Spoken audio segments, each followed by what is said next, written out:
Hello, everybody, and welcome back to the Data Playbook. Now that the Sunday games are over, we're going to look into the Monday games. This week we have two of them, the Jets at Miami and Cincinnati at Denver. So let's start with the Jets at Miami. So going through the regular breakdown, we have Miami favored on the money line with a spread of 2.5 and a total line of 45.5 points. Going through the rankings, you have the Jets at a passing rank of 19, a rushing rank of 2, an allowed passing rank of 28, and allowed rushing rank of 31. The Dolphins have a passing rank of 6, a rushing rank of 15, an allowed passing rank of 30, and allowed rushing rank of 32. I was going to say that the Jets have a pretty lowly ranked defense, but the only one worse would be Miami right now. Surprisingly, Miami does have a pretty decent passing rank, and the Jets have a pretty good rushing rank. And looking at the season averages, you have the Jets with 166 passing yards on average per game, 127 average rushing yards per game. They've had 1 interception, and they average 3 sacks on average per game. The Dolphins have 202.3 passing yards on average per game. They also have almost 90 rushing yards per game on average. They have had 4 interceptions from Miami, and they suffered about 2.6 sacks per game. Look at the defensive stats. You have the Jets allowing 219 passing yards per game and allowing 133 rushing yards per game. Miami allows 238.3 passing yards per game and 145 rushing yards per game. The Jets average 3.6 QB hits per game, while the Dolphins average 2.3 QB hits per game. They both defensively have no interceptions, and they both average 2 sacks per game. Looking through the quarterbacks, you have Justin Fields back and Tua for Miami. Justin Fields has had 33.5 fantasy points, and Tua's had 36.7. Justin Fields had no passing interceptions and 3 sacks suffered, but he has lost a rushing fumble. Tua has had 4 interceptions, 1 sack fumble loss, and he managed to not lose a rushing fumble. But he has a total of 5 turnovers for this year, with 8 sacks suffered total. If we look at the averages, you have Justin Fields averaging 81.6 yards per game. He also rushes for 32.3 yards per game. Tua averages 191.6 passing yards per game and is right about that 5 rushing yard per game mark. You have Justin Fields' best game in Game 1 with 218, and then Game 2 with only 27, where I believe he got hurt there. He was 3 for 11 at that point. Whereas Tua, his best week was in Week 2 with 315, but otherwise he's been sitting below the 150 mark. For the running backs, you have Breece Hall for the Jets and A-Chain for Miami. And you have A-Chain for Miami. Breece Hall has 23.5 fantasy points, 31.5 PPR. And A-Chain has 40.8 fantasy points, 58.8 in PPR. Neither of them have any fumbles that they've lost. Looking at the averages, you have Breece Hall with 52.3 average rushing yards per game. A-Chain gets something similar with 49 rushing yards per game. You do have Breece Hall with an average of 26 receiving yards per game. And A-Chain almost doubles that with 47 receiving yards per game. Breaking it down, you have Breece Hall's best game in the first game with 107. And then after that, he's only averaged about 30 rushing yards. A-Chain had his best game last week with 62 rushing yards. But in Week 2 was his best game with 92 receiving yards. And quickly looking at the number 1 wide receivers, you have Garrett Wilson for the Jets and Tyreek Hill for Miami. For Garrett Wilson, you have 34.9 fantasy points, 55.9 PPR. For Tyreek Hill, you have 25.8 fantasy points, 40.8 PPR. Neither of them have lost any turnovers. Looking at the averages, you have Garrett Wilson with an average of 76.3 receiving yards per game, and Tyreek Hill gets a 66 average receiving yard per game. Garrett Wilson's best week was 95 receiving yards in the first week. Second week was his worst week with 50, and last week he had 84. Tyreek's best week was Week 2 with 49.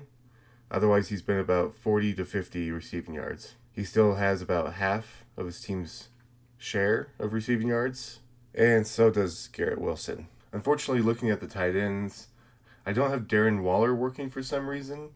I'll have to investigate that. And if I bring up Mason Taylor, there's really no points. There's not much that he's done, so I don't think it's worth looking into the tight ends for this group. And so then we'll just move on to Cincinnati at Denver. So taking a closer look at the Bengals at the Broncos, you have the Broncos pretty heavily favored on the money line with a spread of 7.5 points and a total line of 44.5. You have the Bengals with a passing rank of 11, a rushing rank of 31, an allowed passing rank of 32, an allowed rushing rank of 30. The Broncos have a passing rank of 15, a rushing rank of 1, an allowed passing rank of 31, an allowed rushing rank of 27. Going through the averages, you have an average passing yards of 190 passing yards for Cincinnati, an average of 49 rushing yards per game for Cincinnati. They've had 5 interceptions at Cincinnati, and on average they suffer 3.3 sacks per game. On the Broncos side, you average 178.3 passing yards per game. You average 129 rushing yards per game. They on average give up 1 interception per game, so they've had 3, and on average they suffer 1 sack per game. Defensively, the Bengals allow 254.3 passing yards per game, and they allow 119 rushing yards per game. The Broncos allow 242.6 passing yards per game, and they allow 114.6 rushing yards per game. The Bengals get 4.6 QB hits on average per game. They have taken the ball back 4 times through interceptions, and they get on average 2 defensive sacks per game. The Broncos get 11.3 QB hits, which I think is the highest I've seen of any team. So on average, they get 11.3 hits on the QB every game. They have had 1 interception defensively, and on average, they get 4 sacks per game. Looking at the quarterbacks, you have Jake Browning still filling in Cincinnati, and you have Bo Nix in Denver. Jake Browning's had 23.6 points in his 2 weeks, and Bo Nix has had 40.5 fantasy points. Browning's had his 5 interceptions, suffered 4 sacks, but that's all his turnovers. Bo Nix has had 3 interceptions, 3 sacks, but he also lost a sack fumble. Going into the averages, you average 127 passing yards per game for Jake Browning, whereas Bo Nix gets 178 passing yards per game. Browning also doesn't run it, only averaging 1.3 rushing yards per game, whereas Bo Nix gets 23.6 rushing yards per game. Bo Nix's best week was week 2 with 206 passing yards, and Browning's best week was week 2 as well with 241 passing yards. And continuing into the running backs, you have Chase Brown for Cincinnati and J.K. Dobbins for the Broncos. Chase Brown has 19.6 fantasy points, 27.6 PPR, and Dobbins has 41.6 fantasy points, 45.6 PPR. If we look at their averages, you have an average of 31 rushing yards per game for Chase Brown, whereas Dobbins gets an average of 74 rushing yards per game. Chase Brown also gets an average of 14.3 receiving yards per game, and Dobbins only gets about 5 receiving yards per game. Chase had a pretty bad week with only 3 carries last week, and otherwise our average is right around that 40-45 range. Dobbins has generally been increasing every week, with 83 being his best week last week. And then we have our number 1 wide receivers, with Jamar Chase for the Bengals and Sutton for the Broncos. Chase gets 29 fantasy points, 50 in the PPRs, and Cortland Sutton has 30.5 fantasy points, 43.5 in PPR. Jamar Chase does have 1 receiving fumble, and Cortland Sutton has no turnovers. Looking at it in more depth, you have Jamar Chase averaging 80.3 receiving yards per game, and Sutton only gets 61.6 receiving yards per game. If we break that down, you have Jamar Chase's best week with 165 receiving yards in week 2.